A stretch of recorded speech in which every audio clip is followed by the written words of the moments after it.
13장 1절에서 11절 말씀까지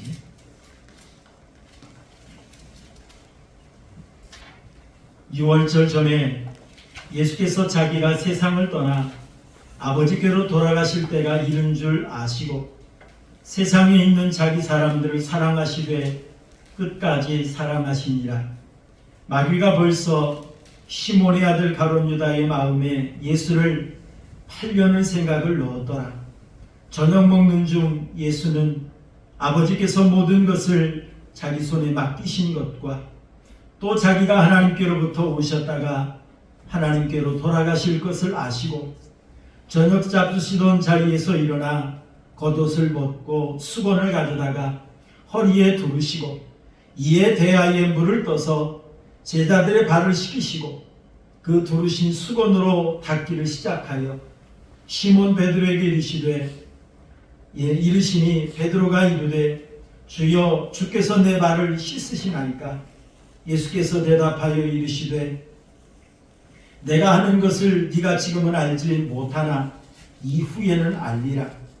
베드로가 이르되 내 발을 절대로 씻지 못하시리이다. 예수께서 대답하시되 내가 너를 씻어주지 아니하면 네가 나와 상관이 없느니라. 시몬 베드로가 이르되 주여 내 발뿐 아니라 손과 머리도 씻어주옵소서. 예수께서 이르시되 이미 목욕한 자는 발밖에 씻을 필요가 없느니라. 온몸이 깨끗하니라. 너희가 깨끗하나 다는 아니니라 하시니 이는 자기를 팔 자가 누구인지 아심이라. 그러므로 다는 깨끗하지 아니하다 하시니라. 아멘. 자, 우리 옆에 사람 보고 인사하시겠습니다. 반갑습니다. 주님의 사랑으로 사랑합니다. 인사하십니다. 소가 송아지를 낳으면 한 1년 정도 키운 후에 이 송아지의 콧살을 뚫어서 콧뚜레를 꿰게 됩니다. 이 코를 뚫을 때에 대나무나 대추나무 이것을 깎아서 어린 소의 콧구멍에 구멍을 냅니다. 그리고 미리 준비해둔 노간주 나무로 그 뚜레를 꿰게 되죠. 그러면 이 어린 그 코의 소에서 며칠씩이나 피가 흘러나옵니다. 하지만 이제 좀 시간이 지나면 그 아픈 코에는 굳은 살이 박였는지 이제 별로 아파하지도 않습니다. 그리고 그 소는 유순하고 의젓한 소로 성장해 갑니다. 그래서 이 콧뚜레가 꿰어진 이 소는 이 농부에게 있어서는 없어서는 아니되 큰 제사비요 일꾼이 되는 것입니다. 여러분, 이 소가 콧뚜레가 꿰어지는 그 순간부터 어찌 보면은 자유를 상실했다고 할 수가 있어요.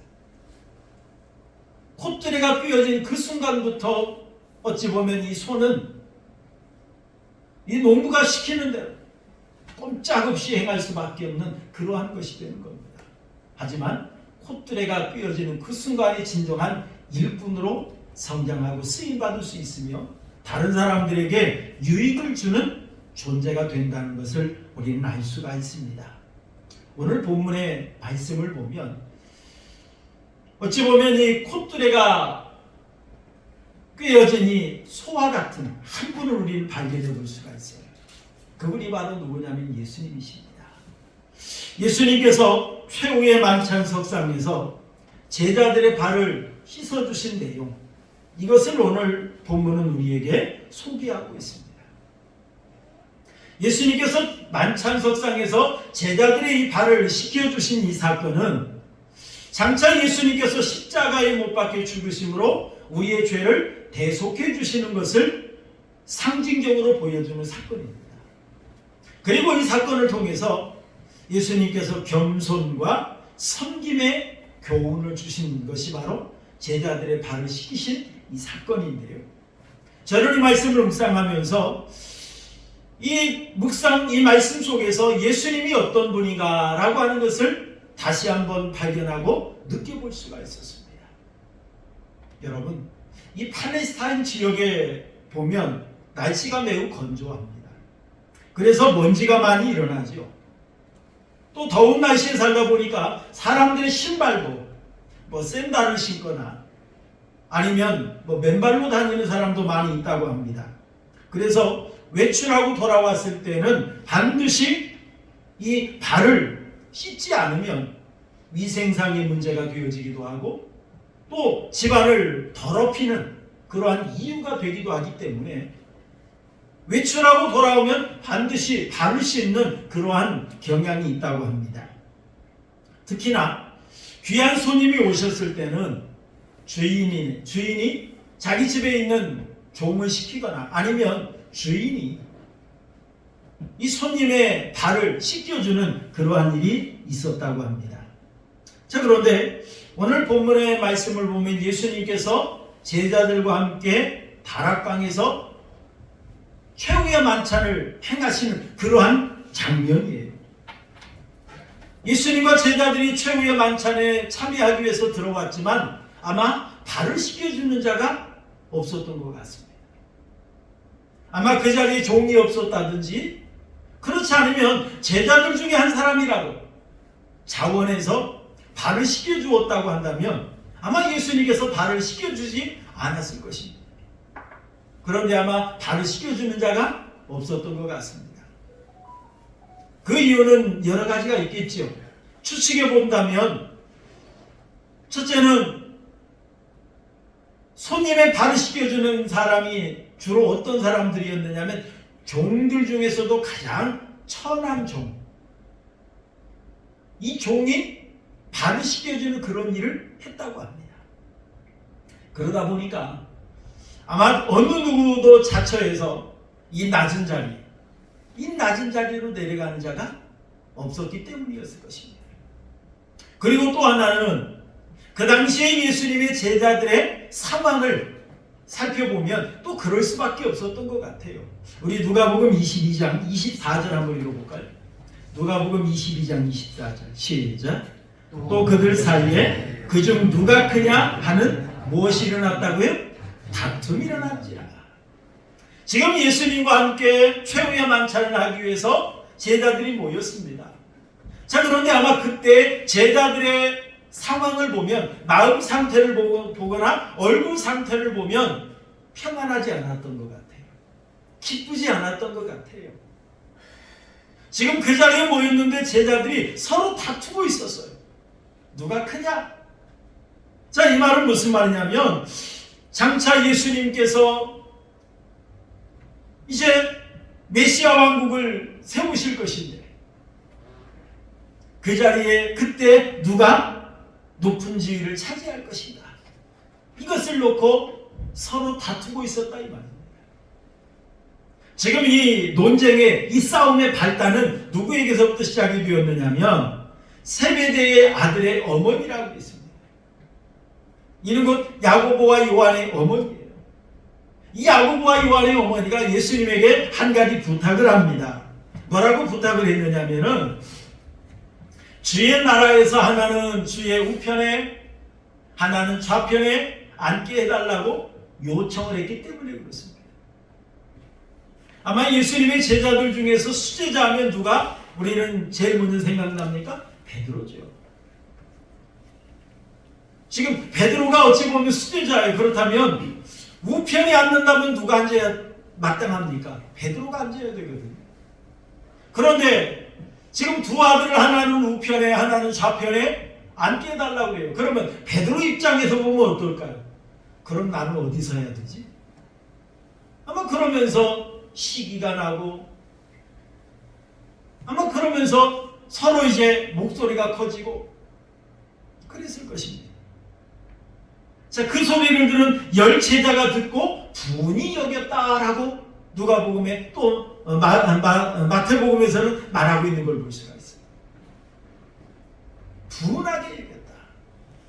자, 그때 예수님께서 그런 제자들에게 말씀하십니다. 누구든지 크고자 하는 자는 너희를 섬기는 자가 되고 누구든지 으뜸이 되고자 하는 자는 너희의 종이 되어야 하리라. 이렇게 말씀하셔요. 그리고 한 걸음 더 나아가서 예수님께서 말씀하십니다. 인자가 온 것은 섬김을 받으려 함이 아니라 도리어 섬기려 자기 목숨을 많은 사람의 대속물로 주려 함이라 라고 예수님께서 이렇게 교훈해 주셨어요.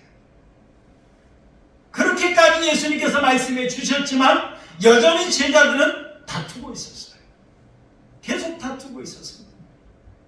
최후의 만찬 자리에 지금 앉았어요. 지금 예수님은 이 제자들과 함께 십자가에 못 박혀 죽으시기 전 지금 마지막 만찬을 행하기 위해서 이 자리를 마련하신 겁니다. 하지만 제자들은 이 만찬의 의미를 알지 못했습니다. 그래서 여전히 다투고 있고 싸우고 있는 그런 상황이었어요. 그때 우리 3절 말씀 한번 읽어볼까요? 3절 말씀 함께 봅니다. 시작. 저녁 먹는 중 예수는 아버지께서 모든 것을 자기 손에 맡기신 것과 또 자기가 하나님께로부터 오셨다가 하나님께로 돌아가실 것을 아시고 라고 말했어요. 자, 우리가 1절 말씀에서도 우리가 6월절 전에 예수께서 자기가 세상을 떠나 아버지께로 돌아가실 때가 이른 줄 아시고 라고 1절에 말씀해 주셨던 것처럼 우리 예수님은 하나님께로부터 오신 분이십니다. 그리고 이제 예수님은 때가 되었음에 하나님께로 돌아가실 때가 되었다는 걸 예수님은 알고 계셨어요. 이 3절 말씀을 통해서 예수님이 어떤 분인가라고 하는 것을 우리에게 다시 한번 알려주는데요. 특별히 예수님은 아버지께서 모든 것을 자기 손에 맡기신 것과 라고 이처럼 말씀을 하십니다. 예수님이 이 땅에 오신 것은 하나님께서 맡겨주신 사명을 감당하기 위해서 이 땅에 오셨다는 거지요. 그래서 예수님은 하나님이 주신 권위를 가지고 이 땅에 오셔서 하나님의 나라를 선포하셨습니다. 하나님의 복음을 증거하셨습니다. 그리고 구원의 역사를 성취하기를 원하셨던 것입니다. 여러분, 특별히 하나님께서 예수님에게 맡겨주신 이 사역, 이것이 무엇인지를 오늘 예수님께서 이 발 씻는 사건을 통해서 상징적으로 보여주고 계십니다. 여러분, 우리 4절 5절 한번 보시죠. 4절 5절 함께 봅니다. 시작. 저녁 잡수시던 자리에서 일어나 겉옷을 벗고 수건을 가져다가 허리에 두르시고 이에 대하에 물을 떠서 제자들의 발을 씻으시고 그 두르신 수건으로 닦기를 시작하여 라고 말합니다. 자, 예수님께서 저녁 잡수시던 자리에서 일어나셨습니다. 여러분, 지금 최후의 만찬 자리예요. 유대인들의 저녁 잡수시던 만찬 자리는 어떤 자리였느냐면 우리나라 같이 이렇게 반드시 앉아서 식사하는 것이 아니라 비스듬히 누워서 식사하는 그런 분위기입니다. 그래서 최후의 만찬이나 이런 데 보면 예수님 곁에 이렇게 기대고 있는 제자도 있고 그래요. 아마 비스듬히 누워서 식사하던 그런 자리에서 예수님이 일어나신 걸 말씀하십니다. 이런 영적으로 보면 예수님께서 하늘 보좌에 앉아 계시던 분이신데 예수님께서 이 하늘 보좌에서 일어나신 것을 가리키는 겁니다. 하늘 보좌에서 일어나셔서 우리를 찾아오신 것, 이것을 상징하는 그런 말씀이에요. 그리고 또 겉옷을 벗고 라고 이야기했어요. 겉옷을 벗고. 여러분, 이 벗다 이 말은 무슨 말이냐면 놓다, 버리다, 포기하다 이런 말이에요. 예수님께서 영광의 옷을 벗어버리고 낮고 천한 인간의 몸을 입고 이 땅에 오신 것, 이것을 상징하는 말씀입니다. 그리고 수건을 가져다가 허리에 두르시고 라고 말했어요. 여러분, 수건을 가져다가 허리에 두른다라고 하는 것은 일꾼이 일할 체면을 갖추는 것을 상징하는 거예요. 우리가 일하려고 하면 어떻습니까? 허리를 동이죠. 우리가 일하려고 하면 앞치마를 두릅니다. 거추장스러운 것은 우리가 거추장스럽지 않게 잘 동여맵니다. 일할 체면을 갖추는 거예요. 이런 것 예수님께서 종이 되신 것을 가르치는 거예요.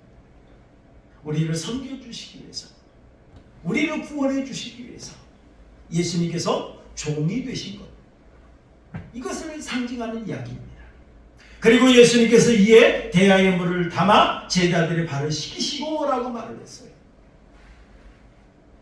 이는 곧 예수님께서 십자가에 달려 피를 흘려 죽으심으로 우리의 죄를 대속해 주시는 것, 이것을 상징하는 그런 이야기입니다. 그리고 여러분 12절 한번 읽어볼까요? 12절 말씀 함께 봅니다. 시작. 그들의 발을 씻으신 후에 옷을 입으시고 다시 앉아 그들에게 이르시되 내가 너희에게 행한 것을 너희가 아느냐라고 말했어요. 발을 씻으신 후에 옷을 다시 입으셨어요.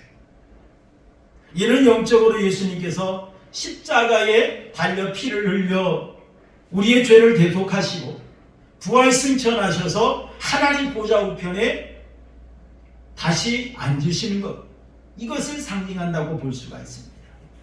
그래서 여러분, 예수님께서 제자들의 발을 씻기는 이 사건을 가만히 묵상해 보면 예수님의 구속의 역사, 예수님의 이 구원의 역사를 우리는 발견해 볼 수가 있습니다. 자, 이렇게 예수님께서 이제 제자들의 발을 씻기시는데요, 하나씩 하나씩 씻깁니다. 자, 그러다가 6절 말씀을 보니까 이제 베드로의 차례가 되었습니다. 시몬 베드로에게 이르시되, 자, 이르다 이 말은 말하다 이 말인 것이 아니라 베드로의 차례가 되었다 이 말이에요. 베드로의 발에 이제 씻길 때가 되었다 이 말입니다. 그러자 베드로가 이르되 주여 주께서 내 발을 씻으시나이까, 이렇게 말해요. 자, 주여 주께서 내 발을 씻으시나이까. 자, 이 말은 무슨 말입니까? 결론부터 말씀을 드리면 예수님께서 내 발을 씻는 걸 나는 용납할 수 없습니다. 예수님 절대로 내 발을 씻기지 못하십니다. 이렇게 지금 말하는 겁니다. 왜 그랬을까요? 베드로는 예전에 주는 그리스도시요 살아계신 하나님의 아들이십니다 라고 고백했던 제자입니다. 우리 예수님은 하나님의 아들이십니다. 예수님은 그리스도신데 어떻게 하나님의 아들이, 어떻게 그리스도이신 예수님이 나의 발을 씻을 수 있습니까? 절대로 씻을 수 없습니다. 그런 말이 되기도 합니다. 또 예수님은 능력의 예수님이셨죠. 병자도 고치시고 귀신도 쫓아내고 예수님의 손이 닿기만 하면 놀라운 역사가 일어났는데 어떻게 그 능력의 손으로 나 같은 천한 발을 씻을 수 있겠습니까? 절대로 씻을 수 없습니다. 그런 말이에요.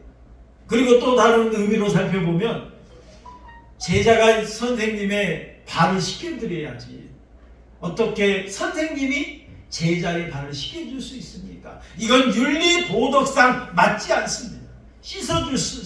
씻도록 허락할 수 없습니다. 지금 그런 말입니다. 그러자 예수님께서 말씀하십니다. 7절에 우리 한번 읽어볼까요? 7절 함께 봅니다. 시작. 예수께서 대답하여 이르시되 내가 하는 것을 네가 지금은 알지 못하나 이후에는 알리라 라고 말하겠어요. 베드로가 예수님에게 발을 씻지 못하도록 하니까 예수님께서 말씀합니다. 내가 하는 것을 지금은 네가 알지 못한다. 하지만 후에는 알리라. 자, 이 말의 의미는 뭡니까? 예수님께서 십자가에 못 박혀 죽으심으로 우리의 죄를 씻어주시고 부활 승천하신 후에 성령님이 임재하셔서 그들에게 깨닫게 해주시면 그때서야 알 수 있다 이 말입니다. 현재는 알지 못해요. 현재 최후의 만찬의 이 자리의 의미도 모릅니다. 예수님께서 왜 그들의 발을 씻겨주시는지 이 이유도 알지 못합니다. 하지만 나중에는 알 것이다 라고 예수님이 이렇게 말씀하십니다. 자, 그러자 우리 8절 한번 읽어볼까요? 8절 함께 봅니다. 시작. 베드로가 이르되 내 발을 절대로 씻지 못하시리이다. 예수께서 대답하시되 내가 너를 씻어주지 아니하면 네가 나와 상관이 없느니라 라고 말을 합니다. 절대로 씻지 못합니다. 라고 계속 거부하죠. 그때 예수님께서 말씀하십니다. 내가 너를 씻어주지 아니하면 네가 나와 상관이 없다라고 말을 합니다. 지금 베드로는 참 어찌 보면은 예수님을 누구보다도 사랑하고 예수님을 누구보다도 높여드리길 원했던 아마 그런 제자였던 것 같아요. 그러다 보니까 어떻게 제자가 선생님의 발을 씻겨드려야지 선생님이 어떻게 제자의 발을 씻을 수 있습니까? 그러면서 말리는 거죠. 이 베드로가 전에 가이사랴 빌립보에서 주는 그리스도시요 살아계신 하나님의 아들이십니다 라고 고백한 적이 있습니다. 마태복음 16장에 나온 이야기입니다. 그때 예수님께서 베드로에게 그 제자들에게 이야기하십니다. 이제 예수님께서 예루살렘에 올라가셔서 장로들과 대제사장들과 서기관들에게 많은 고난을 받고 죽임을 당한 후에 제3일에 살아나야 한다라고 하는 걸 말씀하셨어요. 그때도 베드로가 어땠습니까? 예수님을 붙들고 항변하여 이르되 라고 말해요. 예수님을 붙들고 주여 그리 마옵소서 이 일이 결코 죽게 미치지 아니하리이다 그러면서 말렸어요. 아마 이랬던 베드로예요. 그러다 보니까 이런 베드로가 예수님이 나의 발을 씻어주시는 거 이거 용납이 안 됐던 거예요. 그래서 절대로 씻지 못하시리이다 라고 말을 합니다. 그런데 예수님께서 지금 씻어주시는 것의 의미는 뭡니까? 그저 그냥 발을 깨끗이 씻어주시는 것을 상징하는 게 아니잖아요. 죄를 씻어주시는 것을 가리키는 거예요. 여러분, 그리고 여러분 네가 나와 상관이 없느니라 라고 말을 했는데요. 여러분, 이 상관이라는 말은 헬라어로 메로스라는 말이에요. 자, 이 말의 의미는 어떤 거냐면 부분, 어떤 목, 일부분 이것을 가리키는 거예요. 자, 그래서 네가 나와 상관이 없느니라. 자, 이 말은 무슨 말이냐면 내 안에 한 자리를 차지하지 못한다. 나의 한 자리에 내 안에서 한 부분을 차지하지 못한다. 그런 말이 되는 거예요. 그래서 여러분 이 말을 좀 더 해석을 해보면 구원받는 성도가 될 수 없고 제자가 될 수 없다 이런 말이 되는 겁니다. 네가 나와 상관이 없느니라 이 말은 예수님께서 베드로의 죄를 씻어주지 않는 베드로야 너는 구원받는 성도가 될 수 없어. 베드로야 너는 진정한 나의 제자가 될 수 없어. 그런 말이 되는 거예요. 그러자 베드로가 어떻습니까? 9절 말씀 보니까 시몬 베드로가 이르되 주여 내 발뿐 아니라 손과 머리도 씻어주옵소서라고 말을 합니다. 그때서야 베드로가 그러면 예수님 발뿐만 아니라 손과 머리도 씻어주옵소서 이렇게 자원하는 거죠. 그때 예수님께서 말씀합니다. 우리 한번 읽어볼까요? 10절 함께 보겠습니다. 10절 시작. 예수께서 이르시되 이미 목욕한 자는 발밖에 씻을 필요가 없느니라. 온몸이 깨끗하니라. 너희가 깨끗하나 다는 아니니라 하시니라고 말했습니다. 여러분 여기에서 이 목욕하다라고 하는 말은 온몸을 씻다는 거죠. 온몸을 씻다. 이는 영적으로 예수 그리스도 안에서 죄 씻음을 받고 거듭난 것을 상징하는 겁니다. 이 목욕한다는 것은 물과 성령으로 거듭나는 걸 가리키는 거예요. 목욕한다라고 하는 것은 하나님과의 관계가 새로워진 것을 상징하는 그런 말입니다. 그리고 여러분이 발 씻는다라고 하는 것은 우리가 하나님의 은혜로 구원받았습니다. 하지만 아직 연약한 인간의 몸을 입고 있어요. 그렇기 때문에 우리가 이 땅에 살면서 죄를 지을 수밖에 없습니다. 그때마다 하나님 앞에 나의 죄를 고백하고 회개하는 것, 이것을 가리키는 것이 바로 이 발 씻는 거예요.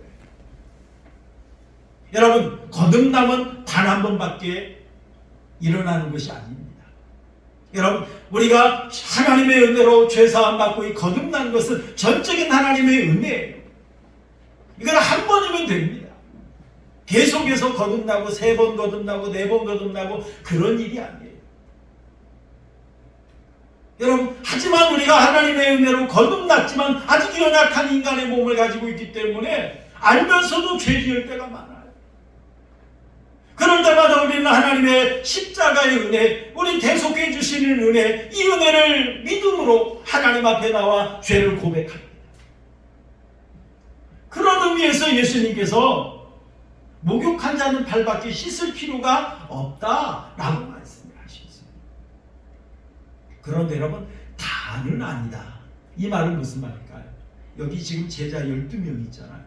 그 12명 모두 다 깨끗해진 건 아니라는 거예요.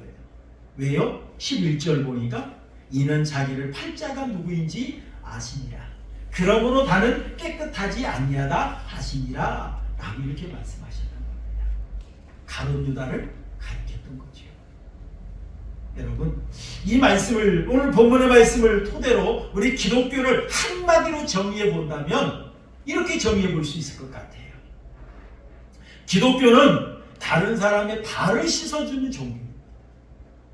기독교는 다른 사람의 행복을 위해서 나의 모든 권리와 자격을 포기하는 종교입니다.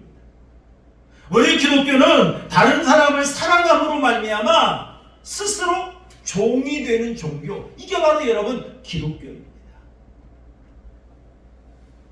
이 말씀의 이해를 돕기 위해서 우리 출애굽기 21장 2절 한번 읽어볼까요?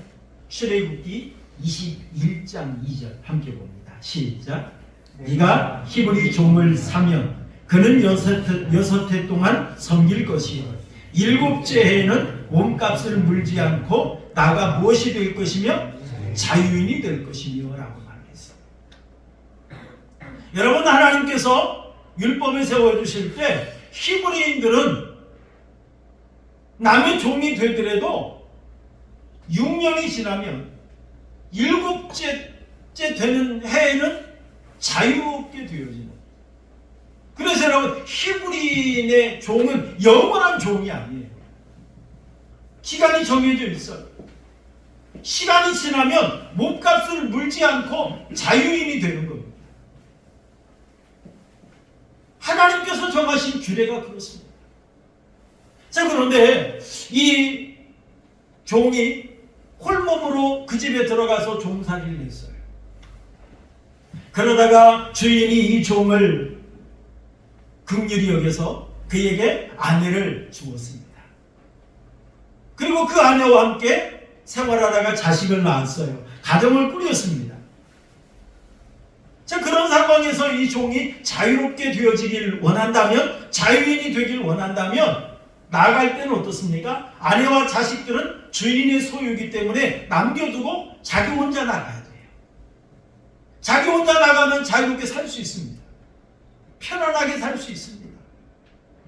이제 종이라고 멸시받거나 무시당하지 않아도 됩니다. 얼마든지 자유인으로서 자기의 권리를 누리면서 당당하게 살아갈 수 있습니다. 그런데 이 종이 주인을 사랑해요. 또 자기 아내를 사랑합니다. 자기 자식들을 사랑합니다. 그래서 자유인이 되는 걸 포기합니다. 그리고 주인에게 내가 영원히 당신의 종이 되겠다 라고 다짐을 합니다. 그때 주인은 어떻게 했느냐면 이 종을 데리고 재판장에게 데리고 가도록 했습니다. 그리고 그 후에 문이나 문설주에 이 종의 귀를 송곳으로 뚫어서 구멍을 내도록 그렇게 했습니다. 이런 것 영원한 종이 되겠습니다 라고 의식을 행하는 겁니다. 여러분, 이 귀는 예속의 기관이라고 해요. 그래서 우리가 귀 붙잡히면 이렇게 끌려가잖아요. 그런 것처럼 이 귀는 어떤 다른 사람에게 내가 예속된다, 내가 속박된다, 어떤 그런 의미가 담겨 있다고 합니다. 그래서 이 귀를 뚫는 것은 나는 이제 영원히 주인의 종입니다. 나는 주인의 사람입니다. 나는 주인에게 속한 사람입니다. 그런 의미로서 이 귀에 송곳으로 구멍을 뚫는다고 해요. 그리고 이 송곳은 그 자리에 계속해서 박아둔답니다. 그러면서 나는 주인에게 영원히 속한 사람이다 라고 하는 것을 항상 기억하면서 생활을 했다고 합니다. 여러분, 이렇게 종이 된 사람은 무엇 때문에 종이 된 사람입니까? 사랑 때문에. 이렇게 종이 된 사람은 억지로 종이 된 게 아니에요. 자원해서 종이 된 겁니다. 그렇기 때문에 이렇게 종이 된 사람은 다른 사람들에게 무시당하거나 멸시받지 않았다고 합니다. 왜냐하면 영광스러운 노예잖아요. 자기 가족을 사랑하기 때문에, 자기 자식은 사랑하고 아내는 사랑하기 때문에, 주인은 존경하기 때문에 스스로 종이 된 거예요. 그래서 사람들 앞에도 떳떳합니다. 당당합니다. 영광스러운 그런 종이 되었다라고 하는 것입니다. 여러분, 그런 것처럼 우리 예수님께서도 종이 되셨어요. 스스로 종이 되셨습니다. 하늘의 영광보다 버리시고 인간의 몸을 입고 이 땅에 오셨습니다. 그것도 가장 낮은 자리까지 예수님은 내려가시는데 십자가에까지 내려가십니다. 오늘 말씀에 보면 어떻습니까? 수건을 허리에 동이시고 친히 물을 떠다가 제자들의 발을 씻겨주십니다. 그런데 이 발은 누가 씻는 그런 일이었어요? 종들이 한 거였어요. 그런데 종들 중에도 가장 천한 종이 하는 그런 일이었어요. 예수님께서는 귀를 뚫는 대신에 예수님의 손과 발을 십자가에 못 박히시고 옆구리에 창에 찔려서 마지막 물 한 방울 피 한 방울 다 쏟으시며 우리의 죄를 씻어주시기 위해서 친히 십자가에 달리신 분이 바로 예수님이십니다. 어찌 보면 십자가에 달리심으로 말미암아 영원한 노예가 되었노라고, 영원한 종이 되었노라고 선포하신 분이 바로 예수님이라는 겁니다. 사랑하는 성도 여러분, 이러한 예수님의 은혜로 우리가 죄사함 받았다는 사실을 여러분 믿으시길 바랍니다. 남아프리카 공화국에 넬슨 만델라라고 하는 대통령이 있습니다. 우리가 뭐 사진만 봐도 우리 다 아는 이런 분이죠. 이분은 최악의 정치범으로 몰려서 27년 동안 웹담선 감옥에 갇혀서 있었다고 합니다. 그래서 이 웹담선 감옥에 갇혀서 면회는 6개월에 한 번, 그리고 편지도 6개월에 한 번, 이렇게 감금된 그런 삶을 살았다고 합니다. 독방에 갇혀 있었는데 4년 동안이나 독방에 갇혀 있었대요. 독방에 갇혀 있는 지 4년째 된 때에 어머니가 돌아가셨어요. 그리고 큰아들이 얼마 있다가 또 교통사고로, 자동차 사고로 사망을 했습니다. 이런 일이 있었지만 장례식에도 참여할 수가 없었습니다. 그리고 그 아내와 딸들은 영문도 모른 채 강제로 집에서 쫓겨나야만 했습니다. 그러다 보니까 자녀들이 건강하게 생활할 수가 없죠. 우울증에 걸리기도 하고 매우 힘든 삶을 살아야만 했습니다. 그런 상황 속에서 누구나 다 절망할 수밖에 없어요. 포기할 수밖에 없어요. 그런데 14년 동안이나 보지 못했던 큰딸이 자식을 낳았다고 편지로 아버지에게 이름을 지어달라고 그랬습니다. 그리고 면회를 와서 아버지, 제 딸의 이름을 정하셨나요? 라고 묻자 이 넬슨 만델라는 종이에 쓰여진 그 이름을 하나 보여주었습니다. 그 이름이 뭐였냐면 아지위라는 이름이었는데 그 뜻은 희망이라는 것이었다. 이렇게 정치범에 몰려서 27년에 동안 외딴섬에 갇혀 있고 독방 생활을 하고 절망할 수밖에 없는 그런 상황에도 이 만델라는 희망을 잃지 않았다라고 하는 것입니다. 그 후에 그는 석방이 되었습니다. 그리고 남아프리카 공화국의 대통령이 되었습니다. 그때 이 넬슨 만델라는 데스몬드 투투라는 이 대주교를 위원장으로 해서 진실과 화해의 위원회를 만들었다고 합니다. 진실과 화해의 위원회를 만들어서 계속해서 어떤 복수의 악순환, 이것이 되어서는 안 되겠다. 그래서 이 복수의 악순환을 끊기로 했다고 합니다. 그래서 진실과 화해위원회에서 규칙을 하나 세웠대요. 어떤 규칙을 세웠느냐면 어떤 범죄자들, 특히 이제 그동안 경찰이나 어떤 이 권력을 가진 사람들이 많은 사람들에게 악한 범죄를 저질렀거든요. 그런 자들에게 규칙을 하나 세웠다고 합니다. 범행을 털어놓고 자기 죄를 인정하기만 하면 어떤 형벌도 가하지 말자라고 하는 규칙을 세웠다고 합니다.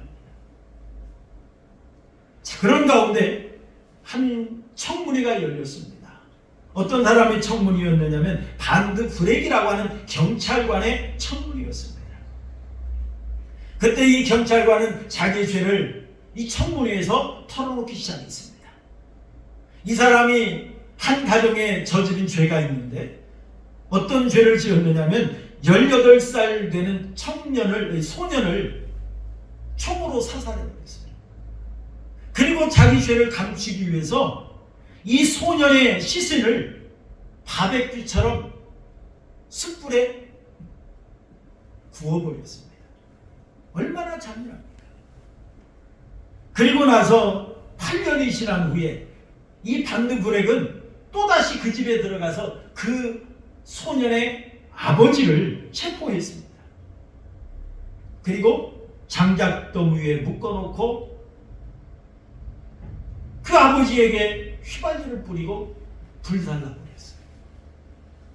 그리고 그 광경을 그 아내로 눈뜨고 강제로 바라보도록 했습니다. 얼마나 잔인합니까? 이러한 죄를 이 반드 브렉이라는 사람이 법정에서 이제 고백을 했어요. 청문회 자리에서 고백을 했습니다. 그리고 그 아내, 이제 노인이 되었죠.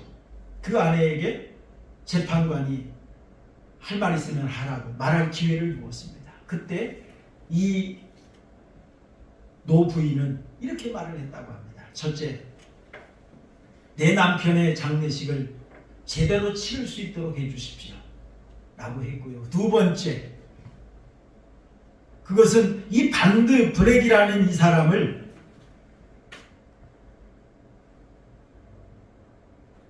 사랑할 수 있도록 해달라 라고 요청했다는 거예요. 그러면서 이 반드 브렉이라는 이 사람을 내가 그 사람의 엄마 노릇을 할 수 있도록 한 달에 2번씩 우리 집에 올 수 있도록 해주세요. 그래서 이 브렉시가 하나님의 용서를 받았다는 것과 나도 그를 용서했다는 이 사실을 알 수 있도록 해주세요 라고 요청을 했다는 겁니다. 여러분 생각해 보세요. 자기 아들을 죽이고 자기 남편을 죽인 원수예요. 그것도 어떻게 죽였어요? 어떻게 사람을 죽여놓고 자기 죄를 감추기 위해서 바베큐처럼 태워버릴 수 있습니까? 얼마나 잔인합니까? 그런 사람을 사랑할 수 있다. 내가 그런 사람의 엄마가 되어서 섬길 수 있다. 기회를 달라. 하나님이 그를 용서했다는 것과 나도 그를 용서했다는 걸 알 수 있도록 기회를 달라. 이렇게 말을 했다는 거예요. 어찌 보면 인간으로는 불가능한 사랑이죠. 그런데 이 여인은 누가 시킨 것이 아닙니다. 누가 시킨 것이 아니에요. 자원해서 내가 그 사람의 엄마가 되겠다. 자원해서 내가 그 사람을 용서할 수 있도록 그 기회를 달라고 했어요. 왜요? 예수님의 사랑으로 인하여 자기 죄가 사함받고 자기가 구원받았기 때문에 이 은혜에 감사해서 이런 요청을 했던 걸 볼 수가 있습니다.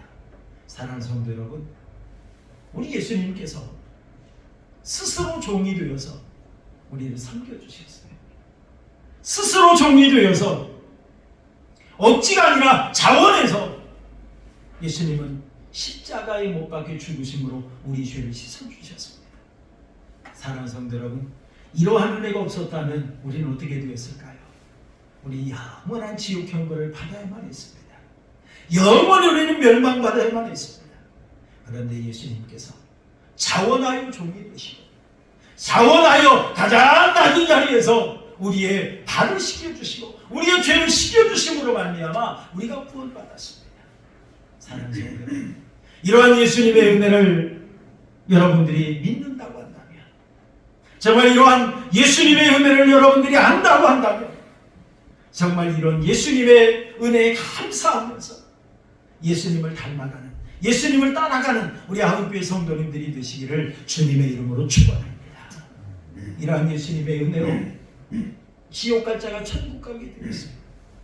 이러한 예수님의 은혜로 우리가 참된 자유인이 되었습니다. 이러한 예수님의 은혜로 하나님의 자녀가 되었고 영원한 생명을 얻었습니다.